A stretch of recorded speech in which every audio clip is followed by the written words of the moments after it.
ये क्वेश्चन करते हैं। ये बॉल है, इसको एक ये रैंप है, रैंप पे रोल करा करके ऊपर भेजा है, ठीक है, with the velocity of √6 g r। तो u जो है, u कितना दिया, √6 g r, ठीक है। अच्छा, इस तरह के 2-3 एग्जाम्पल अपन कर चुके हैं पहले। तो बॉल ऑन द स्ट्रिंग और ball in a ring.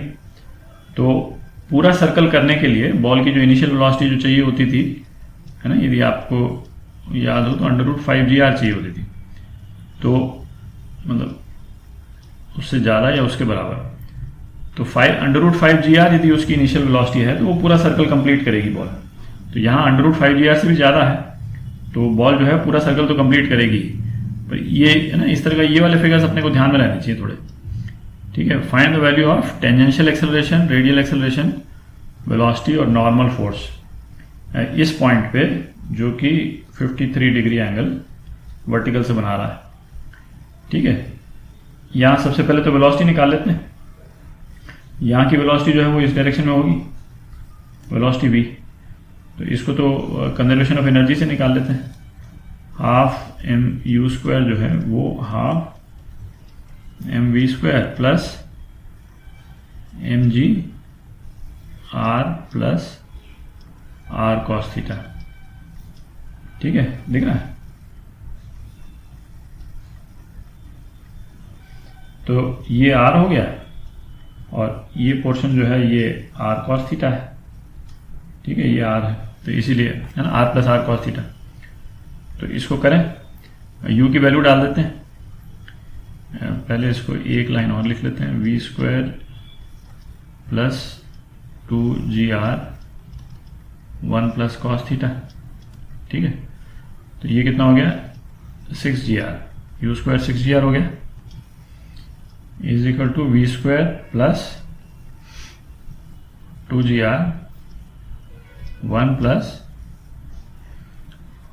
cos theta. cos theta कितना है, 3/5, ठीक है। तो v² कितना हो गया, 6gr माइनस 16/5gr, और ये हो गया 14gr/5, ठीक है। अच्छा, अब एक्सेलरेशंस निकालते हैं। तो एक तो रेडियल एक्सेलरेशन, तो रेडियल एक्सेलरेशन तो ये हो गया, रेडियल एक्सेलरेशन जो इस डायरेक्शन में है, ठीक है। और ये क्या होता था, v²/r। तो v² तो यही है, तो 14g/5 मीटर पर सेकंड स्क्वायर। ये तो रेडियल एक्सेलरेशन हो गया, ठीक है। अच्छा, टेंजेंशियल एक्सेलरेशन। टेंजेंशियल एक्सेलरेशन जो है वो, जो बॉल का एक्सेलरेशन टेंजेंशियली एक्ट कर रहा है। इस डायग्राम को थोड़ा क्लियर कर लेते हैं। जिस पे acceleration due to gravity act कर रहा है, वो तो इस डायरेक्शन में एक्ट कर रहा है, ठीक है, ग्रेविटेशनल एक्सेलरेशन। तो ग्रेविटी का जो कंपोनेंट टेंजेंशियल डायरेक्शन में एक्ट कर रहा है, वही टेंजेंशियल एक्सेलरेशन है कि नहीं। ये जो है ये टेंजेंशियल एक्सेलरेशन है, ठीक है। ये एंगल क्या है, ये 53। तो टेंजेंशियल एक्सेलरेशन क्या हो गया, g sin theta, g sin 53। तो ये कितना हो गया, 4g/5 मीटर पर सेकंड स्क्वायर, ठीक है। अच्छा, नॉर्मल फोर्स। नॉर्मल फोर्स के लिए थोड़ी जगह बना लेते हैं। अच्छा, नॉर्मल फोर्स तो इस डायरेक्शन में एक्ट कर रहा है, ठीक है। अच्छा, ग्रेविटेशनल फोर्स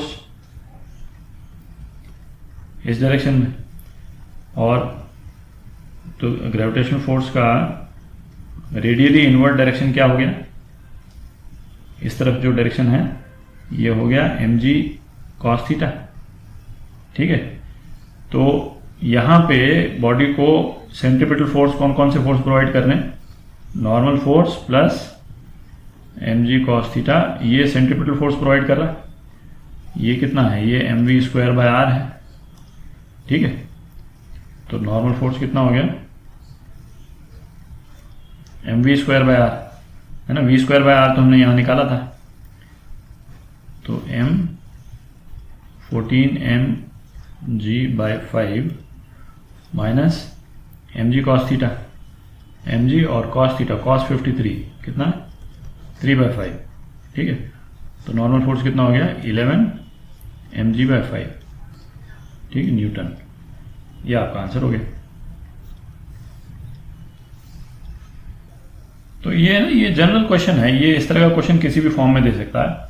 इस तरह का क्वेश्चन जो है वो ball tied on a string के बेसिस पे भी दे सकता है ना। सेम तरह का एनालिसिस है, उसमें नॉर्मल फोर्स की जगह टेंशन रहेगा, और इस अच्छा, और दूसरा जो है वो ये बॉल ऑन अ रिंग है ना, या सर्कुलर रैम्प, ऐसे भी दे सकता है जहां पे नॉर्मल फोर्स एक्ट करेगा।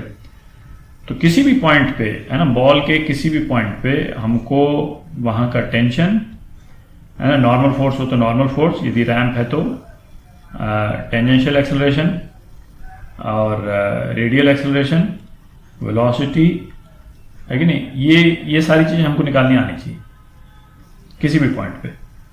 तो ये जैसे अपन ने एग्जांपल किया, बिल्कुल एग्जैक्टली सेम तरह से किसी भी दूसरे पॉइंट पे भी हम निकाल सकते हैं, हम यहाँ के पॉइंट पे भी निकाल सकते थे, है कि नहीं, सेम एनालिसिस। पर वही है, नॉर्मल फोर्स का और जो सेंट्रीपिटल फोर्स का जो इक्वेशन जो है उसको ध्यान से बनाएं, ठीक है।